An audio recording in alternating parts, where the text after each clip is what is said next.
Olá pessoal, tudo bem com vocês? Hoje nós vamos fazer aqui uma aulinha um pouquinho diferente, né? Vocês estão acostumados aqui, eu trazendo várias aulas de R, de Python. Hoje eu quero trazer um assunto que é um pouco teórico, tá? Mas que é muito importante para quem trabalha com experimentação, que são as arquiteturas dos ambientes experimentais. Então, como que eu escolho? O que eu tenho que olhar no meu ambiente para verificar o delineamento experimental que eu tenho que utilizar? E nós vamos falar de delineamento mais para frente, tá? Hoje eu quero falar só da parte de ambiente, ok? Então, toda pesquisa, não importa a sua pesquisa, você vai ter que escolher um ambiente. Ah, Léo, mas eu trabalho com pesquisa do IBGE. Beleza. Você vai ter que escolher em qual região da cidade você vai fazer a sua pesquisa. Você concorda comigo? Por exemplo, né, nós estamos em ano de eleição. Se você fizer uma pesquisa em determinadas regiões do Nordeste, o Lula vai ganhar disparado? Você concorda comigo que se você fizer essa pesquisa em estados do Sul, Rio Grande do Sul, Santa Catarina, o Flávio vai ganhar disparado? Então, se você é um cara, eu tô falando que você é uma pessoa ética, tá? Que você faz pesquisas reais, que você leva a sério a sua pesquisa, você vai ter que saber escolher o local onde você vai fazer essa pesquisa, não vai? Então, não importa o seu tipo de trabalho. Ah, o meu experimento é agrícola, é um experimento de campo, eu tenho que ir lá escolher. Ah, a pessoa que trabalha no laboratório, opa, vamos ver aqui no laboratório o que eu tenho que verificar, tá bom? Então, esses são pontos muito importantes. Então, o que essa escolha, né, vai influenciar? Variabilidade dos dados, tipo de modelo estatístico, custo do seu experimento, tempo do seu experimento, e se ele é um experimento que você pode generalizar, por exemplo, a questão da pesquisa eleitoral, ou não, se é um experimento específico de uma região pequena, ou um estado, alguma coisa assim, tá bom? Bom, todo ambiente experimental, ele tem que estar nesse espectro. Ou você faz um controle 100%, geralmente experimento de laboratório, ou você vai ter um realismo extremo quando você vai para campo, ou igual essas pesquisas, né? Você vai para cidades. Então, nós vamos entre o controle total, laboratório e experimentos simulados, até o realismo total. Todos os experimentos estarão nesse espectro, ok? Bom, então eu particularmente divido os experimentos em 7 situações. Nós temos o ambiente real, o ambiente semi-controlado, o ambiente altamente controlado, o laboratorial técnico, o ambiente multicêntrico, né, o multiambiente, o operacional, on-farm, e a simulação, né, que a gente chama de in silico, tá? E hoje eu quero trazer para vocês um pouquinho deles, tá? Bom, o experimento real é aquele que a gente faz no ambiente real. Ou seja, eu tenho experimento de campo, né? É onde eu trabalho com agricultura. Então, tem que ser um ambiente onde aquela cultura específica ela já acontece. Eu vou colocar aquela cultura no local que já é determinado para ela. Ah, soja, eu vou plantar soja no Mato Grosso, né, nas regiões produtoras do Brasil. Café, Espírito Santo, Minas Gerais, né? Ah, eu trabalho com saúde, Léo. Então, você vai para dentro de um hospital, realidade daquele hospital. Porém, né, você pode controlar variáveis. Nesse caso aqui. É um ambiente real? É um ambiente real. Mas eu quero controlar, por exemplo, no campo a irrigação. O meu experimento vai ser irrigado. Ou uma parte do meu experimento vai ser irrigada, a outra parte não. Então, apesar de ser um ambiente real, eu vou fazer controle de algumas variáveis. Na saúde, mesma coisa. Ah, eu estou aqui dentro do hospital, estou usando a estrutura do hospital, mas esses pacientes vão ter uma dieta, sei lá, rica em ferro, né? Porque eu quero observar aqui o efeito do ferro numa determinada doença. Entendeu? Então você faz alguns controles para também não deixar completamente aberto e com uma variabilidade muito grande do seu experimento. Beleza? Então, a vantagem, alta validade externa, né? Porque você está realmente ali dentro do ambiente que ocorre aquele fenômeno. Resultados extremamente aplicáveis, né? Porque o resultado que você conseguir ali, você já consegue aplicar e representa a realidade. Mas qual que é a desvantagem? Alta variabilidade, né? Tem muitas coisas que vai ser difícil controlar, pouco controle, né? E difícil replicação. Porque, às vezes, aquele fator que está acontecendo agora, daqui a um ano não acontece mais. A gente que trabalha com agricultura tem muito esse problema climático, né? Às vezes você tem um ano que chove muito e no ano seguinte é uma seca danada. Então, você não controla isso, né? E aí é difícil replicar aquele resultado. Aí a gente vem pro ambiente operacional, o on-farm. Então, o on-farm, você continua naquela área experimental, só que agora você não controla. Você vai manter a rotina normal do que acontece no campo, no hospital, numa escola, numa indústria, você não vai mudar nada. Qual que é o grande objetivo desses experimentos? Você já tem uma metodologia pronta, você já fez experimentos usando o ambiente real, só que controlando, e agora você vai para comprovar que aquela sua metodologia, aquele seu produto, o que for, ele realmente funciona. Então você vai jogar ele, vamos dizer, aos leões. Agora eu vou provar que ele funciona. Vou jogar aqui e nós vamos provar que ele funciona. Então você não vai mudar a rotina, você não vai mudar nada, você não vai controlar nada, tá? Esse já é a etapa final, tem que ser o finalmente. A metodologia já está validada. Agora você quer ter só de certeza, né? E às vezes, por exemplo, para experimentos na agricultura, o que a gente faz? A gente faz dia de campo com esse tipo de experimento. Você coloca ele, pede um produtor, né, para usar uma parte da lavoura dele, um pedacinho da lavoura dele, ele deixa, geralmente, muito comum eles deixarem, e você apresenta o produto para vários outros produtores. Você faz um dia de campo com eles. Isso é muito comum, né, na nossa área. Porque você tem que mostrar que o produto seu funciona de verdade na prática. Porque uma coisa é experimentação, né? Tudo controlado. Outra coisa é quando você vai pro campo. Então, quais são as vantagens, né? Alta validade externa, dados reais de alta aplicabilidade, né? Você consegue ter um grande volume de dados, né?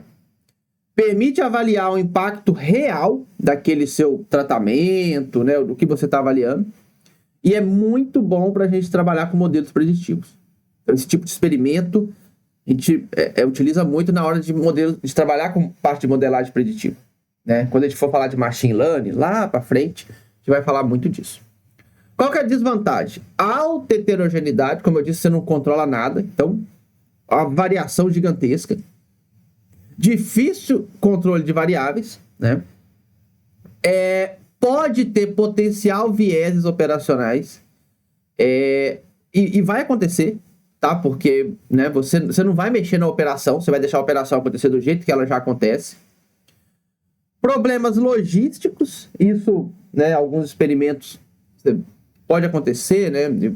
Você, às vezes, por exemplo, transportar semente ou transportar produto, isso é complicado, e você vai ter os dados com menor qualidade, mas já é o objetivo mesmo, porque você quer ter os dados reais, então a qualidade cai também um pouco. E aí nós temos os experimentos multicêntricos, que eles ainda estão dentro dessa área, só que agora, dessa área dos experimentos reais, né? Só que agora o que acontece? Você vai fazer em vários locais. Então, mais uma vez, na agricultura, você não pode plantar em um local só. Grandes empresas plantam em 70, 100. Já trabalhei com experimentos de soja na Baia de 500 locais no Brasil. Coisa maluca, né? Você pensar em 500 locais é muito louco, né? Então, é nesse tamanho que a gente vai quando a gente vai lançar um produto de verdade. Às vezes isso para um aluno de mestrado e doutorado não faz nem muito sentido, mas quando você for para o mercado de trabalho, vai ser assim que você vai trabalhar, tá bom? Qual que é a vantagem? Alta robustez científica, claro, você está plantando em vários locais, né? Então, te dá muito mais confiança naqueles resultados. Permite estudar variabilidade, a gente chama, na área de genética e melhoramento, pessoal, a gente chama de GBI, Genotype by Environment, ou seja, é o seu produto, seu tratamento e a interação dele com aquele ambiente. Na área de saúde, você está testando em vários hospitais, pode ser que você tenha uma interação ali, dependendo do que você trabalha, né? Evidências fortes para políticas públicas. Então, por exemplo, no Brasil nós temos a Embrapa, né, que é relacionada à parte de políticas públicas na área agrícola, e para eles é muito importante esse tipo de trabalho para mostrar que aquele determinado produto ou semente funciona uma área grande dentro do Brasil. Mas quais são as desvantagens? Alto custo. Então isso aqui, gente, é experimento de empresas. Tá? Não vai ser no seu mestrado que você vai fazer isso, não vai ser no seu doutorado, mas é interessante você saber que é assim que funciona. Complexidade de coordenação. Imagina, às vezes um experimento é difícil, imagina você coordenar 10. Né? Variabilidade elevada, cada ambiente vai ter a sua própria variabilidade, e análises estatísticas mais complexas. Mas isso aí você vai aprender aqui comigo, você não vai ter problema nisso não. Aí nós temos os ambientes semi-controlados. Então são aqueles ambientes que você tem um controle maior, geralmente casa de vegetação, galpão logístico, na parte de veterinária, né, pecuária, você vai utilizar os galpões, né?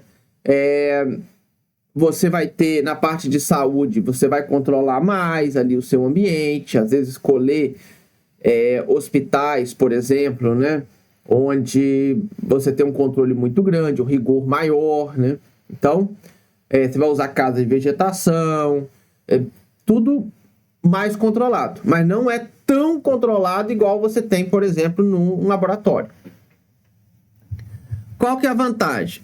Você tem um maior controle, menor custo, isso é um ponto importante. Então, esse tipo de ambiente, né, geralmente é para a gente começar um estudo, porque você aumenta o número de tratamentos para você depois fazer um screening de quais tratamentos são melhores para depois você levar para um dos 3 que a gente já falou, entendeu? Então você pode iniciar um grande experimento daqui, testando em ambiente controlado. Maior repetibilidade, porque você controla, né, boa parte do que acontece. E excelente para ajuste metodológico. Então, é o que eu falei, para a gente começar uma nova metodologia, é ideal que a gente comece por aqui, sem ruído. Você está realmente avaliando a metodologia.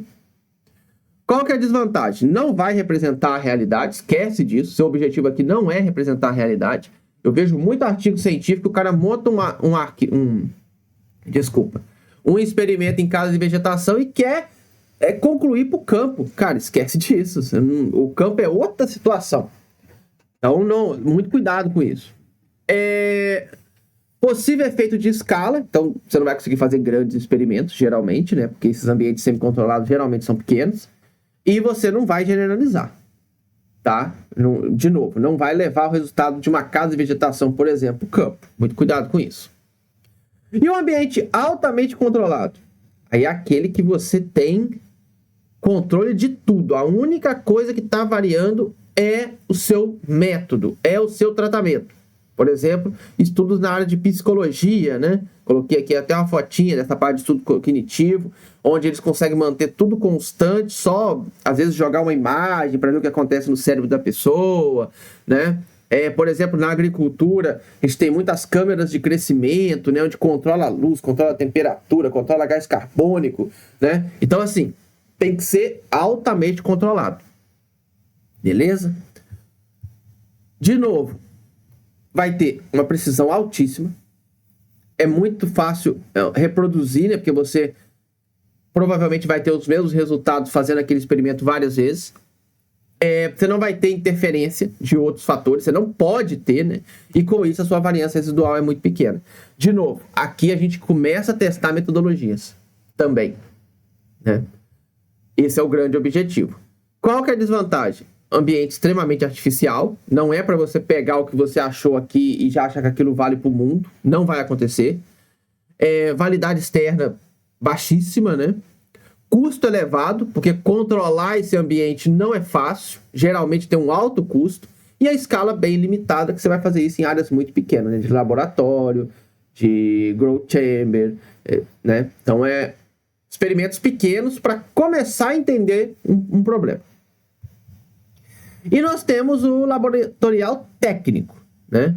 Então, aqui, principalmente a parte de experimentos laboratoriais que vão trabalhar com áreas moleculares, ok?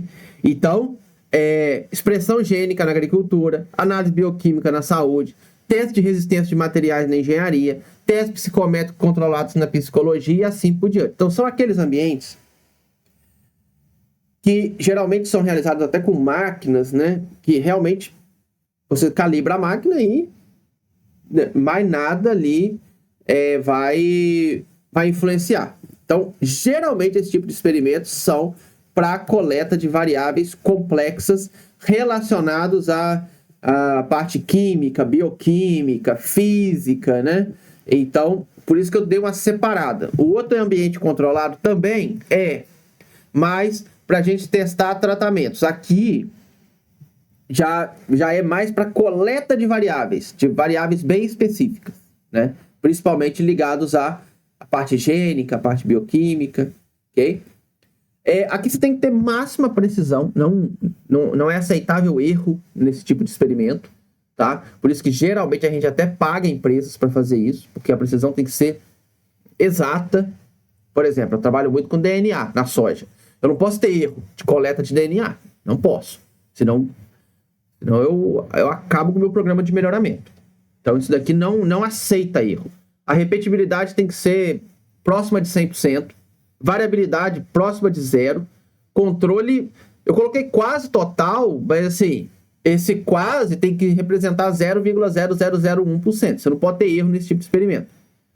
Desvantagem: você não vai extrapolar, né? Não é para extrapolar, como eu disse, geralmente é para você coletar informações que você não pode ter nenhum tipo de erro, né? E não capta interações. Então você não vai trabalhar aqui com interações, com ambiente, nada disso. Aqui é para realmente você coletar variáveis que você não pode ter erro nenhum. Proteína, enzima, esse tipo de coisa. E por último, pessoal, temos a simulação computacional. Então hoje é muito utilizado, né? A gente começar um experimento com simulação e depois ir para os outros tipos experimentais. Então a gente vê muito hoje artigo científico onde você tem a parte simulada e depois a parte real. Porque na parte simulada você já consegue testar uma gama de metodologias. E qual que é a vantagem da parte simulada? Você sabe qual é o resultado final. Na parte real você nunca tem certeza do resultado final, por mais que você ache que tenha, né? Agora no simulado não, você tem certeza do resultado final. Então isso nos ajuda muito. Eu sei que tem muita gente que critica nessa parte de simulação. Gente, mas não é para você... A simulação não é para você fazer uma inferência total sobre a realidade. Mas na simulação você consegue gerar milhares de ambientes, milhares de tratamentos, avaliar aquilo, sair desse experimento com algumas situações interessantes e levar para os outros tipos experimentais. Então isso é muito importante, ok? Qual que é a vantagem? Baixo custo operacional, tá?